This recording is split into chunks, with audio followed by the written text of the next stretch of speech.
Students further discuss करते हैं hydrogen spectrum को। स्टूडेंट्स हाइड्रोजन स्पेक्ट्रम जब हम डिस्कस करते हैं उससे पहले स्टूडेंट्स हम क्या करते हैं कि हम ये देख लेते हैं कि एनर्जी कैसे एब्जॉर्ब और रिलीज़ हो रही है in terms of hydrogen spectrum, और स्पेक्ट्रल लाइंस कैसे हमें नज़र आती हैं। स्टूडेंट्स हमने ये डिस्कस किया था कि आपके पास इलेक्ट्रॉन एनर्जी रिलीज़ करके अपनी लोअर एनर्जी स्टेट से हायर एनर्जी में चला जाता है, हायर एनर्जी स्टेट में जाता है और उसके बाद वही एनर्जी रिलीज़ करके वापस अपनी ग्राउंड स्टेट पे आ जाता है। ग्राउंड स्टेट मतलब उसकी लोअर एनर्जी स्टेट जिसमें वो रिवॉल्व कर रहा है अराउंड दैट ऑफ न्यूक्लियस। याद रखिएगा स्टूडेंट्स, जब इलेक्ट्रॉन एनर्जी एब्जॉर्ब करके एनर्जी रिलीज़ करेगा वो हमें in the form of light visible होगी। अगर उसकी वेवलेंथ स्टूडेंट्स विजिबल स्पेक्ट्रा की रेंज में आती है तो वो हमें डेफिनेटली नज़र आएगी। वो कैसे? स्टूडेंट्स फॉर एग्जांपल आपके सामने एक डायग्राम है, उसके अंदर स्टूडेंट्स हो ये रहा है कि आपके पास हीट प्रोड्यूस की जा रही है on that of metal surface. अब मेटल सरफेस पे स्टूडेंट्स आप हीट प्रोड्यूस कर रहे हैं, होता ये है कि वहाँ पे जो मैटर के अंदर एटम में इलेक्ट्रॉन प्रेजेंट होंगे वो क्या कर रहे होंगे कि वो एनर्जी एब्जॉर्ब कर रहे होंगे, एनर्जी एब्जॉर्ब कर रहे होंगे। जितनी ज़्यादा स्टूडेंट्स एनर्जी मिलेगी उतनी ज़्यादा एब्जॉर्प्शन होगी, और ये भी पॉसिबल है कि इलेक्ट्रॉन अपने से एक एनर्जी लेवल ज़्यादा नहीं 2-3 एनर्जी लेवल ज़्यादा एक्साइट हो जाए, उतनी एनर्जी एब्जॉर्ब कर ले कि वो 2-3 एनर्जी स्टेट ज़्यादा हायर लेवल पे चला जाए। अब स्टूडेंट्स जितनी एनर्जी वो एब्जॉर्ब कर रहा है, जितनी भी ज़्यादा वो हायर स्टेट में जा रहा है, वो तमाम की तमाम एनर्जी वो रिलीज़ करेगा और वापस अपनी ग्राउंड स्टेट के अंदर आएगा। As a result students in the case of hydrogen in the presence of high voltage and pressure क्या होगा स्टूडेंट्स कि आपके पास हाइड्रोजन गैस जो है वो कंडक्टिंग हो जाती है, वो इलेक्ट्रिसिटी कंडक्ट करने लगती है और उसके अलावा स्टूडेंट्स वो इल्यूमिनेट होने लगती है। इल्यूमिनेट कैसे होती है स्टूडेंट्स कि कोई भी electron specific amount of energy absorb करके हो सकता है कि अपनी हायर स्टेट से ज़्यादा हायर स्टेट में चला जाए, ज़्यादा लेवल्स ऊपर चला जाए और वो तमाम की तमाम एनर्जी रिलीज़ करके वो स्पेक्ट्रल लाइंस की फॉर्म में स्पेक्ट्रा जनरेट करे, जो कि आपको स्पेक्ट्रम के अंदर नज़र आएंगे, जिसको आप रिकॉर्ड भी कर सकते हैं। तो ये तो हो गई students spectral lines. Bohr explained how the spectral lines arise when an electron jump from the higher energy state to definite ground energy state. As a result, students आपके पास different तरह की spectral lines जो हैं वो arise होती हैं, और students कुछ उसमें UV स्पेक्ट्रम में एग्जिस्ट करती हैं, यानी कि अल्ट्रा वायलेट रीजन के अंदर एग्जिस्ट करती हैं। स्टूडेंट्स जो आपके पास पूरा स्पेक्ट्रा होता है उसके अंदर अल्ट्रा वायलेट रीजन होता है, फिर इंफ्रारेड रीजन होता है, फिर विजिबल रीजन होता है, तो स्टूडेंट्स उसके अंदर एग्जिस्ट करती हैं। आपके पास स्टूडेंट्स मुख्तलिफ स्पेक्ट्रल सीरीज़ आ रही होती हैं, और वो सीरीज़ कैसे आती हैं वो डिस्कस करने से पहले इनको नेम कर लेते हैं, देखते हैं इनके क्या नाम है। सबसे पहले स्टूडेंट्स आपके पास आती है Lyman series. Lyman series arise when any electron from its higher excited state from energy level number 2, 3, 4, 5 jumps back to its ground state energy level N1. इसी तरह स्टूडेंट्स बार्मन सीरीज़ को डिफाइन करेंगे कि when an electron from the excited energy level, और वो excited energy level आपके पास energy level number 3 भी हो सकता है, 4 भी हो सकता है, 5 भी हो सकता है, 6 भी हो सकता है अप टू इन्फिनिटी से भी आपके पास इलेक्ट्रॉन वापस आ सकता है। तो स्टूडेंट्स इन एनर्जी लेवल्स से जब वो अपने ग्राउंड स्टेट एनर्जी लेवल पे, जिसको लेवल नंबर 2 कहते हैं, उस पे आएगा तो जो आपके पास स्पेक्ट्रल लाइन रिलीज़ होगी उसको हम बोलेंगे बाल्मर सीरीज़।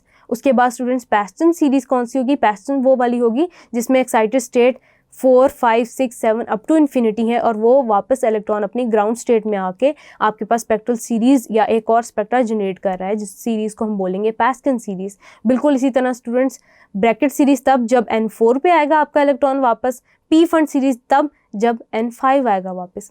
अब स्टूडेंट्स ये सीरीज़ एक दूसरे से डिफरेंट क्यों है? क्योंकि इनकी एनर्जीज़ डिफरेंट है। एनर्जीज़ क्यों डिफरेंट है? क्योंकि इनकी वेवलेंथ डिफरेंट है। अब वेवलेंथ के अकॉर्डिंगली स्टूडेंट्स ये स्पेक्ट्रा पे कहाँ कहाँ फॉल करते हैं आपके पास स्टूडेंट्स? जो स्टूडेंट्स आपके पास लाइमन सीरीज़ है वो आपके पास स्पेक्ट्रा में यूवी रीजन में एग्जिस्ट कर रही है, जो बार्मन सीरीज़ है आपके पास स्टूडेंट्स वो आपके पास विजिबल रीजन में एग्जिस्ट कर रही है, जबकि Paschen Brackett Pfund series या आपका IR region of the spectrum है उसको कॉन्स्टिट्यूट कर रही है, यानी कि इनकी वेवलेंथ्स भी डिफरेंट है, इनकी एनर्जी भी डिफरेंट है। तो ये तो हो गया स्टूडेंट्स हमारा कॉन्सेप्ट क्लियर। अब हम इसको मजीद क्लियर करते हैं अपने सामने एक डायग्रामेटिक इलस्ट्रेशन देख के। Lyman series when electron jump from higher energy state to energy level number 1, Balmer series when electron jump from higher energy state to energy level number 2, Paschen series when electron jumps from higher energy state to level 3। Lyman series के लिए students आप green line में देख सकते हैं, Barmer series के लिए आप देख सकते हैं ब्लैक लाइंस में, और उसके अलावा स्टूडेंट्स आप एक्सन सीरीज़ के लिए देख सकते हैं रेड लाइंस के अंदर।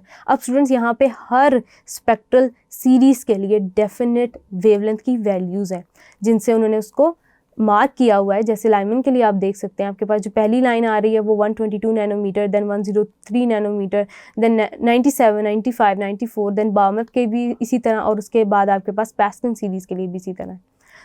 बाकी सीरीज़ के लिए भी स्टूडेंट्स इस तरह होगा। हमारा मेन कॉन्सेप्ट जो है वो क्लियर हो चुका है। अब हम क्या करते हैं, अब हम देखते हैं कि हम कौन सा एक्सप्रेशन यूज़ करेंगे, रेडबर्ग कांस्टेंट की वैल्यू पुट करेंगे, कैसे हम वेव नंबर के साथ डील करके इनकी वैल्यूज़ निकालेंगे। यानी कि फिर वेव नंबर को स्टूडेंट्स हम आगे भी कैलकुलेट कर सकते होते हैं, हम फ्रीक्वेंसी में कन्वर्जन कर सकते हैं, एनर्जी में कन्वर्जन कर सकते हैं। तो मेन जो हम डील कर रहे होते हैं स्पेक्ट्रल सीरीज़ के साथ, वो उनके वेव नंबर से डील कर रहे होते हैं, वी बार से। Where students v bar is equals to Rydberg constant की वैल्यू डायरेक्ट डाल लेंगे हम 1.09678 into 10⁻⁻7 into 1/n1 square minus 1/n2 square, n1 square minus n2 square per metre. Lyman series के लिए कैसे लिखेंगे स्टूडेंट्स कि हम इसी वैल्यू के अंदर यहाँ पे n1 स्क्वायर है तो हम क्या कर रहे होंगे, n1 स्क्वायर है तो हमें पता है स्टूडेंट्स कि लाइमन सीरीज़ के लिए, इसी को रेस करके स्टूडेंट्स में वैल्यू डालते हैं। स्टूडेंट्स हमें पता है कि लाइमन सीरीज़ के लिए किसी भी हायर स्टेट से आपके पास इलेक्ट्रॉन जब फॉल करेगा अपनी ग्राउंड स्टेट नंबर 1 पे, तो उसको हम कहेंगे लाइमन सीरीज़ के लिए लोअर के लिए n1 स्क्वायर 1 स्क्वायर हो जाएगा माइनस 1 बाय, फॉर एग्जांपल 2 से आया तो इसको 2 स्क्वायर कर देंगे, 3 से आएगा तो 3 स्क्वायर कर देंगे, 4 से आएगा तो 4 स्क्वायर कर देंगे, और स्टूडेंट्स इन्फिनिटी से आएगा तो उसको इन्फिनिटी स्क्वायर कर देंगे। स्टूडेंट्स जब हम इन्फिनिटीज़ के लिए वैल्यू डालेंगे तो 1/इन्फिनिटी का स्क्वायर 0 हो जाएगा। तो स्टूडेंट्स ये आपको इनडायरेक्टली आयनाइजेशन एनर्जी की वैल्यू देगा, यानी कि स्टूडेंट्स आपको वेव नंबर देगा ये फॉर दैट ऑफ आयनाइजेशन, जिसको आप फर्दर कन्वर्ट कर सकते हैं आयनाइजेशन एनर्जी वैल्यूज़ के अंदर। इसी तरह स्टूडेंट्स हम कैलकुलेट करते हैं बार्मर सीरीज़ के लिए, इसी तरह एक्सप्रेशन लिखते हैं 1.09678 इंटू 10⁻⁷, और ये किसके इक्वल होगा 1 बार्मर सीरीज़ के लिए n1 की जगह क्या आ जाएगा आपके पास 2 स्क्वायर, और हायर में आपके पास कोई भी वैल्यू हो सकती है, 3 हो सकती है, 4 हो सकती है, 5 हो सकती है, up to so on square. और आप उसके लिए लिमिटिंग लाइन स्टूडेंट्स वो होती है जो इन्फिनिटी से आपकी ग्राउंड स्टेट पे फॉल कर रही होती है, उसके लिए भी आप वैल्यू कैलकुलेट कर सकते हैं। इसी तरह स्टूडेंट्स आप पैस्कल सीरीज़ के लिए क्या कर सकते हैं 1.09678 इंटू 10⁻⁷ आप ब्रैकेट्स में पुट करेंगे। पैस्कल के लिए स्टूडेंट्स आपके पास होगी 1/3 स्क्वायर माइनस कोई भी हायर एनर्जी स्टेट हो सकती है, दैट इज़ 4 स्क्वायर, 5 स्क्वायर और 6 स्क्वायर, एंड देन लिमिटिंग की वैल्यू आप कैलकुलेट कर सकते हैं इन्फिनिटी का स्क्वायर करके पर मीटर। तो स्टूडेंट्स इस तरह से हम कैलकुलेशंस कर सकते हैं वेव नंबर की, और वेव नंबर को हम कन्वर्ट कर सकते हैं आगे वेवलेंथ के अंदर, जो कि आपके पास एनर्जी का formula is equals to HV आपके पास फ्रीक्वेंसी में कैलकुलेट कर सकते हैं, आप इसको कन्वर्ट कर सकते हैं वेवलेंथ के अंदर hc/λ से कैलकुलेट कर सकते हैं। इस तरह स्टूडेंट्स हम इनकी इंटर कन्वर्जन्स कर सकते हैं। ये तो हो गया स्टूडेंट्स आपके पास हाइड्रोजन स्पेक्ट्रा, स्पेक्ट्रल लाइंस कैसे जनरेट होती हैं हमने ये डिस्कस किया। उसके अलावा स्टूडेंट्स हमने देखा कि हम कैसे एक्सप्रेशंस चेंज कर सकते हैं और उनके लिए डेफिनेट वैल्यूज़ निकाल सकते हैं। लिमिटिंग लाइन के लिए आप कैसे वैल्यूज़ निकाल सकते हो, लिमिटिंग लाइन होती क्या है। सो स्टूडेंट्स हम आगे चलते हैं प्लैंक्स क्वांटम थ्योरी की तरफ। Thank you.